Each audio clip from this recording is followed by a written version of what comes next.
Hi, this is Mike from Mike's Unboxing Reviews and How To, and on today's video I'm going to show you how to perform a firmware update for your Panasonic Lumix lens or your Panasonic Lumix camera. Keep watching to find out more.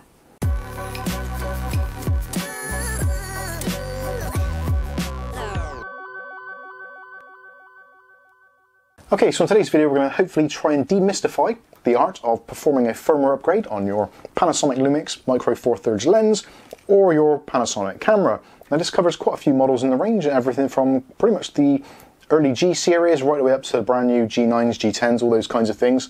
So if you're not too sure if your camera is supported, check out the links below and you'll see exactly if it is. There will be a link directly to Panasonic's update service so you can see if your camera and also your lens is supported. Now a few caveats, you will need a few things for this.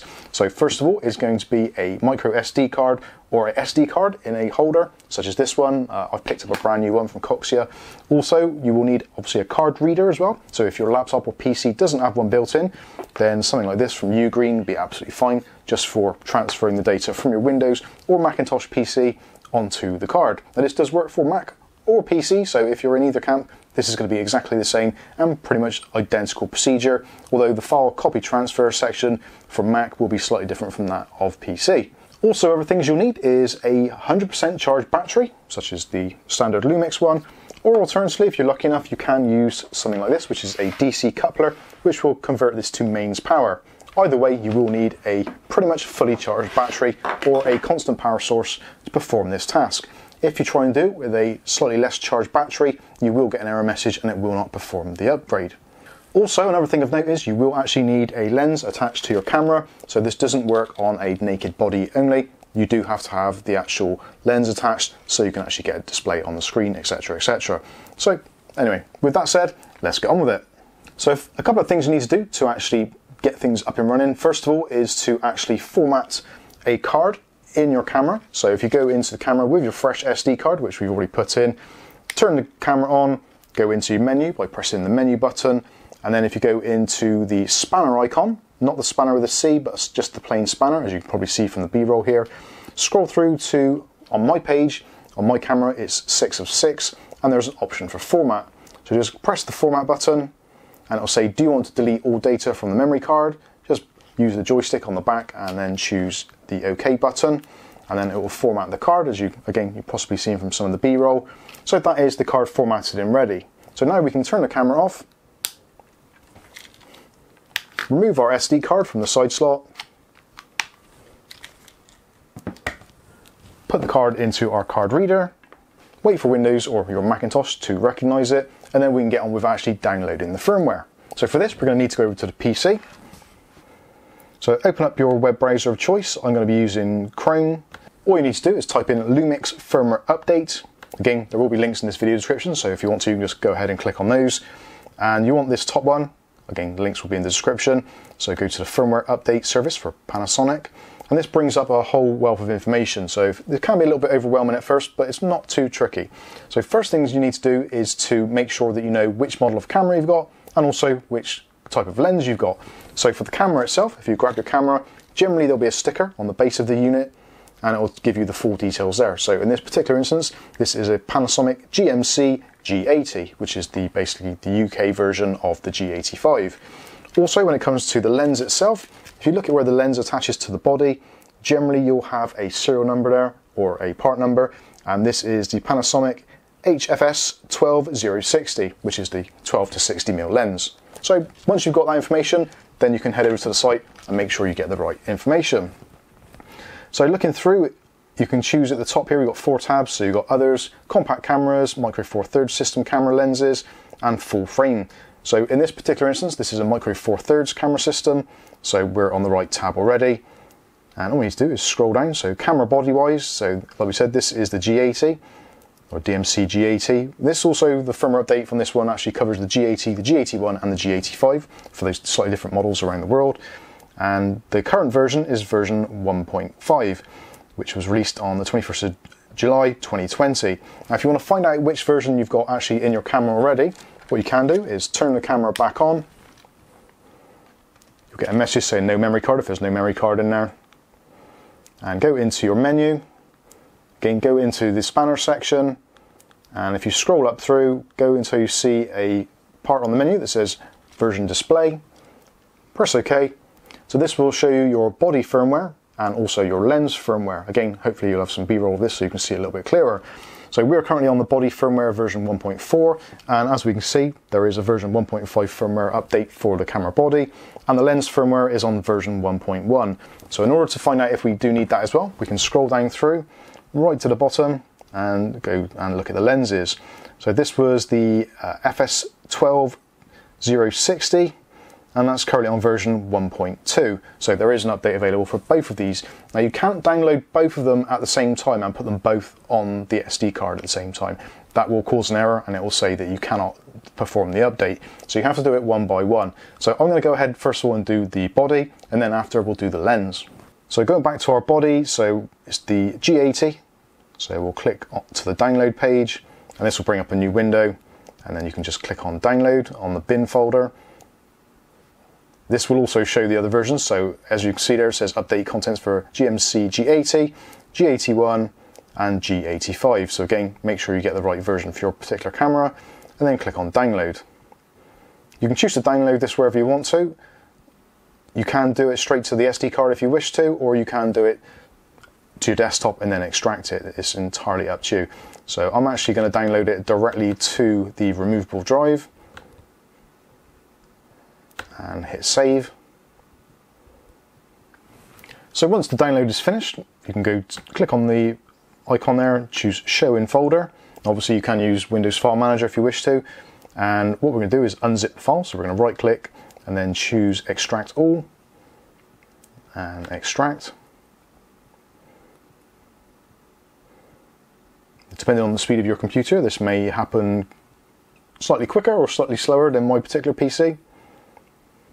So that leaves us with a bin file. So what I'm going to do is I'm going to cut that file and actually put it into the root of the directory. So just move it up a level and click paste. The zip file now, or a zip folder, we can delete if you want to.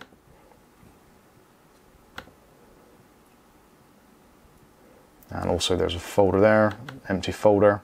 So we don't need that, we can get rid of that also. So essentially all you should have on the card once you've finished is the DCIM folder, the MISC folder, and the private folder, and the bin folder. So once you're happy with that, you can eject the card from the machine and put the card back into the camera. So turn the camera off, make sure it's actually off, put your card in the side, close it all up, and then on the top, make sure that you're selecting P mode, or aperture priority. So put it into P mode, turn the camera back on, and then what you want to do is press the play button, or the button you would normally use to view pictures. So you press play, and it will say please wait, and then you'll get an option on the camera where it says version up, body version up to 1.5, start version up. So I'll give you a close-up of that now. So if you're happy you want to upgrade, all you need to do is to use the joystick as you would do normally, or the pads, move it over to where it says yes, and then press the middle button. As always, when you're doing any firmware updates, don't press any buttons, don't power down the camera, just let it do its own thing. It shouldn't take too long at all, and as you can see there's a green bar which is going along the bottom there, which will carry on until it's completely finished.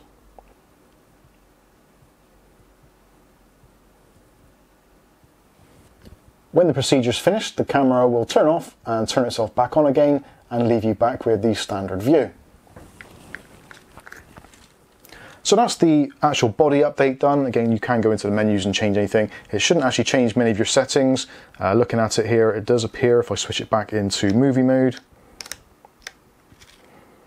yeah, it does appear that it's saved in my settings. We're still in Cine-like V, we've also got dual stabilization, and we're still in full HD 30 frames per second. So it hasn't changed anything there, so that's absolutely cool. So what we do now is we're going to turn the camera off again, and now we're going to do the update for the actual lens itself. So now we need to update the lens as well. Now obviously if you're just doing the camera body or you're just doing the camera lens, you don't really need to go into the second part, just follow the instructions for the first part. But what we're going to do now is we're going to open up our SD card, which is installed into the PC, and we're going to delete the bin file.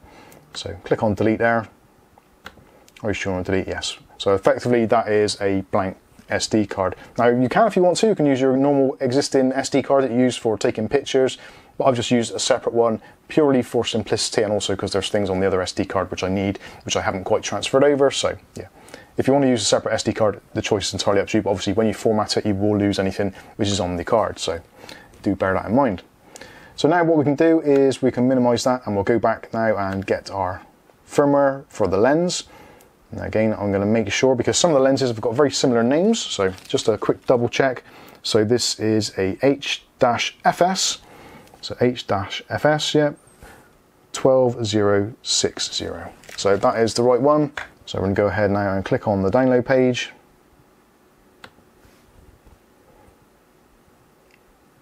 And there's two versions of this one, so one for Windows, one for Mac. So obviously, depending on which type of unit you're using, you can use either.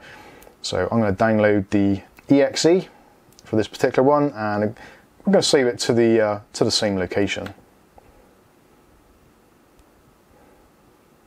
So this is a self-extracting exe file, which is slightly different from our previous zip file.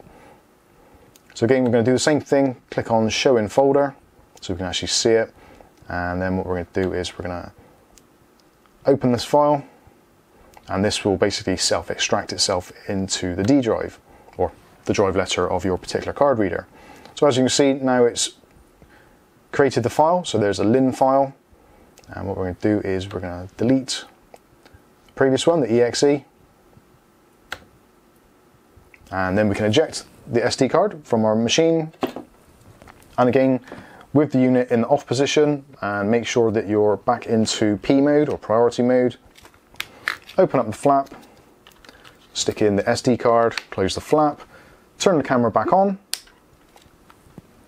press the play button, and then it will start reading the file, and you'll get a slightly different looking screen which says, do you want to upgrade the lens? So again, usual procedures, make sure you want to do it, just use the thumb pads on the back, and we're going to select yes, and then press the menu set button in the middle, which is basically the OK button, and press that, and again we'll get exactly the same. So as it's updating, you'll get a green bar go along the front. You may actually find as well, whilst you're doing this, periodically the actual kind of the rangefinder LED on the front might actually kick in, so don't be too concerned if you see a red light flash on the front. Don't worry about that at all, and basically just be patient and let it update the firmware for the lens. As it says as well, do not operate any of the buttons on the camera whilst you're doing this, and obviously don't power it down, take out the battery or anything, just leave it to do its own thing until it's finished. So when the update is finished, it will basically reboot itself and go back to the standard display. I've actually got the lens cap on as well, so that's why there's a black screen on there, but essentially that means it's done. So now we can go back in and switch back to movie mode, or whichever mode you particularly use, and the camera is essentially ready for use. So what I would do in this particular instance, because this SD card is for my firmware updates, I'm going to turn the camera off, going to remove the SD card, and probably put that somewhere safe and just label it as update or firmware, keep it somewhere safe. Also, I've got my G7, which is what I'm filming on today, to update as well, so we'll need to use it in that, so yeah, it's going to make things a little bit easier. Other things to think about as well, if you're trying to do this update, if for some reason you haven't checked or you haven't correctly checked your particular version and you're actually trying to flash the same version as what is already on the lens or the body, again, you will get an error message, so it will not allow you to do it. You can't update a firmware which is already updated. So I think that's going to pretty much wrap this one up. Hopefully we've covered everything in there. Again, if you've got any comments or questions, as always, leave them in the comments section below. If you've had any issues, problems, again, we are available on our Discord chat server as well. If you want to ask any questions there, feel free to do so. But in the meantime, I've been Mike. This is Mike's Unboxing Reviews and How To, and hopefully we'll catch you in the very next video. Thanks for watching.